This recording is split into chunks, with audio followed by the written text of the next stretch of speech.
tonight is open house for all 3 of our ACE centers. So this is the entire ACE family is here this evening. It's just kind of an in and out. They get a chance to ask questions of the teachers, but really get an opportunity to talk to the students who are in the programs now, who know what it's really like to be part of the ACE family. Because when students are like finding out what they want to do as a career, you're just seeing a list of words people give you. They're like, oh, do you think you'll be interested in this or that?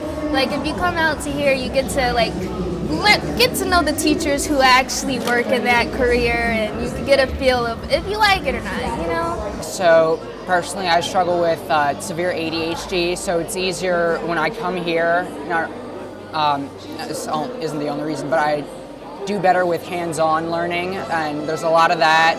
And I heard about the ACE Center my sophomore year of high school, and I thought it was really interesting. And this girl, Sky, she said that she wanted to be an interior designer, and she went through carpentry to learn the bare bones of buildings, and I want to go into architecture, so I felt like that would be a great opportunity for me, and I love the class so much. It was the best decision. I'm going to be studying cybersecurity pathways at the Highland Springs because I thought it was very interesting, and I like computers. I'm always good learning with my hands, like do my own hair, crochet, do the carpentry stuff. I really love working with my hands, so that's why I chose it. So there's a couple of different things that you can do.